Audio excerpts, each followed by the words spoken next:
The Oilers and Flames have both spent time in the spotlight, although one team more than the other. But regardless of wins or losses, neither team shied away from the battle, with over 260 fights occurring between the rivals. In this video, I'm looking back at the history of the Battle of Alberta, which has been played 305 times at the NHL level, when you combine the regular season and playoffs. But if you rewind the Battle of Alberta to the beginning, you wind up in Edmonton in 1895, when Calgary's Fire Brigade hockey team traveled north to take on a team of Northwest Mounted Police. The Fire Brigade defeated the Mounties 1-0 and prepared for a game against the Edmonton Thistles Amateur Hockey Club the next night. They also took down the Thistles and returned to southern Alberta as the winners of the first unofficial Battle of Alberta. According to contemporaneous sources, those first Battle of Alberta games were nicely played, with no rough stuff on either side. But that all changed 3 years later, when the Battle of Alberta we know and love today was first ignited, in what may stand as the most violent game in the rivalry's history. The battle took place at Calgary's Victoria Arena in February of 1898, where South Edmonton Shamrocks fought a bitter and close contest against the Calgary Fire Brigade. The injury tally included a broken nose, a broken arm, and an assortment of other bruises and wounds, in a game the paper described as violent and sloppy. But the incident that defined the game took place in the first half, when Calgary captain Everett Marshall took a stick to the face. According to the papers, Marshall went in for a hit, right as a Shamrocks player shot the puck. His stick caught Marshall on the left eye and caused him to stagger. Calgary's star player was rushed to the General Hospital in nearby Victoria Park, where it was determined the eye was damaged beyond repair, and the doctors were forced to remove it. The incident triggered debates about whether hockey should be banned. But of course it wasn't, and the Everett Marshall incident turned out to be just the first of many bloody battles of Alberta.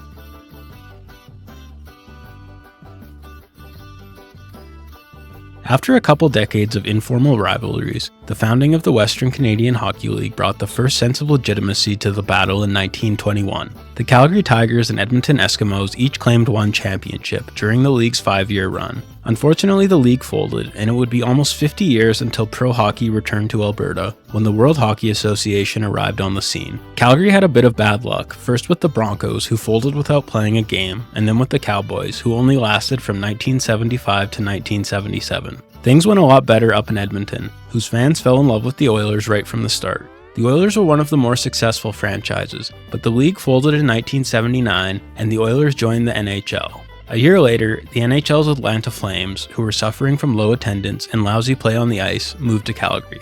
Both Alberta teams were nearly unstoppable during the 80s, with the rivalry flourishing from 1983 to 1990, during which one Alberta team made it to the Cup finals for 8 straight seasons. During this stretch, the Alberta teams won 6 of 8 Cups, with the Oilers winning 5. As a result, the 1983 to 1990 Oilers are considered one of the greatest dynasties of all time. And after 3 rounds of head-to-head voting, the 1984 to 85 Oilers were named the greatest team in NHL history. Unfortunately for the Flames, the Oilers' dominance often came at their expense. And despite winning 2 President's Trophies and 3 division titles, the Flames lost 3 of 4 playoff series against the Oilers and claimed just 1 Stanley Cup. The first time the teams met in the playoffs was the 1983 Campbell Conference Division Finals, back when the Flames were still playing at the 7,500-seat Stampede Corral. The Oilers opened the series with a 6-3 win at the Northlands Coliseum, led by a 4-goal performance from Mark Messier. The Flames' Paul Reinhart also recorded a hat trick, and Jim Poplinski and Don Jackson got into a fight. The Oilers also ran away with Game 2, with 5 different goal scorers leading them to a 5-1 victory. Poplinski and Jackson got into another fight, and Doug Risebrough and Glenn Anderson fought late in the third period. Heading back to Calgary down 2-0, Flames fans were hoping for a big response, but Game 3 was a disaster from start to finish. Wayne Gretzky erupted to score 4 goals, and Messier recorded a hat trick as the Oilers destroyed the Flames by a score of 10-2. The first period was a bloodbath, with the teams racking up 98 minutes in penalties, including 4 majors for fighting. Game 4 was a back-and-forth affair, with Lanny McDonald willing the Flames to victory with a Gordie Howe hat trick in a game that featured another brawl. That sent the series back to Edmonton, where the Oilers closed it out with a 9-1 drubbing. The Oilers ended up reaching the finals, where they were swept by the Islanders. The teams met again in the following year's division finals, this time in a much closer battle. The Flames opened the scoring in Game 1, but the Oilers roared back with 5 goals to take a 1-0 lead in the series. Game 2 was a back-and-forth overtime thriller, with Kerry Wilson scoring early in overtime for the Flames to tie the series at 1. The teams traveled south to the brand new Olympic Saddledome for Game 3, where the Oilers eked out a 3-2 victory on the strength of 2 goals by Paul Coffey, in a game that featured 6 majors for fighting. The Oilers also took Game 4, this time by a score of 5-3, and like the previous year, were heading home with a chance to eliminate the Flames in 5. But this time, the Flames were ready to fight back, winning Game 5 by a score of 5-4 to force a Game 6 back in Calgary. Game 6 was another back-and-forth overtime thriller, with Lanny McDonald scoring the overtime winner to force a Game 7 up the road in Edmonton. Thanks to 2 goals from Jari Kurri and 3 points from Gretzky, the Oilers took Game 7 by a score of 7-4. And eliminated the Flames for the second straight postseason. The Oilers returned to the finals once again, but this time got over the hump and brought home the Stanley Cup with a 4-1 series victory. They repeated as Stanley Cup champions in 1985 without having to get past the Flames. But after a year off, the teams met again in 1986, with the Oilers favored to win their third straight cup. The Flames jumped out to a 1-0 series lead with a 4-1 victory on the strength of a 30-save performance by Mike Vernon in a game that featured 97 minutes and penalties. Game 2 was a seesaw battle that featured a fight between Tim Hunter and Don Jackson and saw the teams tied at 5 after regulation. The Oilers tied the series thanks to Glenn Anderson's overtime winner just 1 minute into the extra frame. Back home in Calgary for Game 3, the Flames took a 2-1 series lead thanks to Joel Otto's game-winning goal.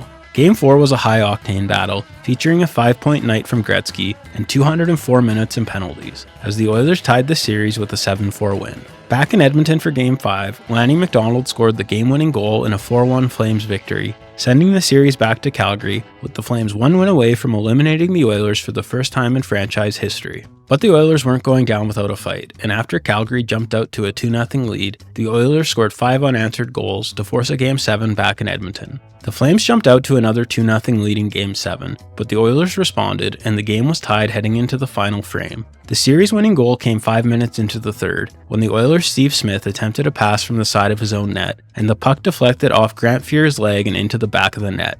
The goal remains one of the most iconic mishaps in NHL history, and gave the Flames their first series win over the Oilers. The Flames ended up making it to the finals, where they fell in 5 games to the Habs, who were led by rookie sensation Patrick Waugh. It was the Oilers' turn to make the finals the next season, where they defeated the Flyers in 7 games to take home their third Stanley Cup in 4 years. After taking a break in 1987, the playoff edition of the Battle of Alberta returned in 1988. Even though the Flames had won the President's Trophy, the Oilers dominated the series from start to finish, outscoring the Flames 18-11 in a 4-game sweep. The highlight of the series came in Game 2, where Gretzky scored one of the most iconic goals of his career, when he blasted a slapshot past Mike Vernon to win the game in overtime. After defeating the Flames, the Oilers cruised to their 4th Stanley Cup, losing just 2 games through all 4 rounds of the playoffs. In 1989, it was finally time for Flames fans to feel the glory of winning the Stanley Cup. They didn't have to face the Oilers, but they still had to deal with Gretzky, who'd been traded to the Kings in the offseason.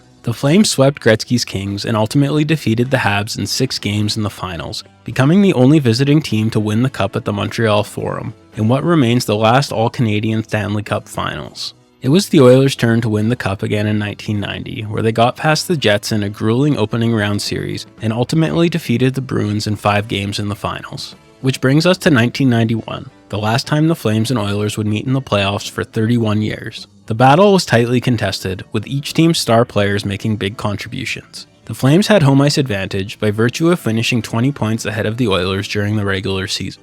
But the Oilers struck first, winning Game 1 by a score of 3-1 thanks to 3 unanswered goals. The Flames bounced back with a 3-1 victory of their own in Game 2, thanks to Doug Gilmour's game-winning goal, to send the series up to Edmonton tied at a game apiece. Game 3 was up for grabs, with the Flames leading until the midway point of the third period. But the Oilers used their quick strike offense to tie the game on a goal by Glenn Anderson, and won it with just 14 seconds remaining thanks to Joe Murphy. Trailing 2-1, the Flames jumped out to a 2-0 lead in Game 4, but the Oilers came roaring back, scoring 5 straight goals to take a commanding 3-1 series lead. Back home and on the ropes, the Flames blew another 2-0 lead, but this time they were able to right the ship, taking the game 5-3 thanks to a 2-goal night from Kerry Wilson and a late empty netter from Joe Nieuwendyk.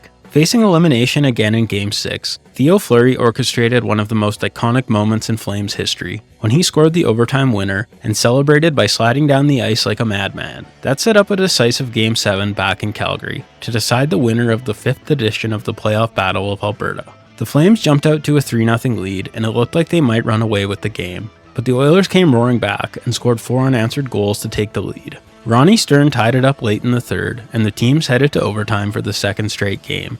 Esa Tikkanen scored 7 minutes into overtime, and the Oilers won the playoff Battle of Alberta for the 4th time. After the 1991 playoffs, the nature of the rivalry started to change. The regular season schedule was revised, and the teams no longer played each other 8 times a year. Changes in the playoff format also reduced the opportunities for the two teams to meet in the playoffs. And as the NHL expanded to the States, the Flames and Oilers both faced financial difficulties, as they were among the smallest markets in the league, which restricted their ability to afford elite talent. This made Battle of Alberta games less meaningful, as the teams had less to play for. The Flames experienced their greatest success of the era in 2003 to 2004, when they made a Cinderella run to Game 7 of the Stanley Cup Finals. The next season, which followed the 2004 to 2005 lockout, the Oilers made a Cinderella run of their own, falling to the Hurricanes in Game 7 of the finals. Unfortunately, both teams' successes were a one-off, as the Oilers missed the playoffs every season for the next decade, and the Flames missed the postseason for 6 straight years following the 2009 playoffs. Despite these tough years, the Battle of Alberta still produced some memorable moments, like when Craig McTavish ripped out Harvey the Hound's tongue, and when Jordan Eberle scored one of the nicest first career goals of all time. This era also saw the first ever trade between the teams, when the Oilers sent Steve Staios to the Flames in exchange for Aaron Johnson in March of 2010. The battle saw a resurgence in the mid-2010s, thanks to the arrivals of star players like Connor McDavid and Leon Draisaitl for the Oilers, and Matthew Tkachuk and Johnny Gaudreau for the Flames. With the intensity ramped up, hockey fans were stoked when the playoff edition of the Battle of Alberta finally returned in the second round of the 2022 postseason. The series featured high-event hockey, with the Oilers carrying a 3-1 series lead into Game 5 in Calgary. With the game still tied late in the third period, it appeared that Blake Coleman had scored the go-ahead goal, but upon further review, officials determined he kicked the puck into the net with a distinct kicking motion. The controversial call kept the game tied, and the teams headed to overtime. Connor McDavid scored 5 minutes into the extra frame, and the Oilers won the playoff Battle of Alberta for the 5th time. The Oilers went on to face the Avs, who swept them in 4 straight, and went on to win the Stanley Cup. The 2022 run was just the start for the Oilers, who have lost to the defending Stanley Cup champions for 3 straight years, including Game 7 of the Stanley Cup Finals against the Panthers. Unfortunately for the Flames, their fortunes went in the other direction, as Johnny Gaudreau and Matthew Tkachuk left in the 2022 offseason, and key pieces like Lindholm, Hanifin, and Markstrom were traded the following season. The Flames have missed the playoffs for 2 consecutive years, which has put any chance of another playoff Battle of Alberta on hold. But things seem to be looking up for the Flames, led by the outstanding play of rookie goalie Dustin Wolf. The Oilers have clearly had the upper hand in the Battle of Alberta in recent years, and will likely continue to do so as long as they have McDavid and Draisaitl. Over the entire history of the battle, the Oilers have had far more playoff success, as they've won 4 of 5 series while going 23-12. But despite the Oilers' playoff dominance, the Flames actually have a slightly better overall record, leading the battle with 145 wins, 134 losses, 6 overtime losses, and 19 ties. Let me know your favorite Battle of Alberta moment in the comments.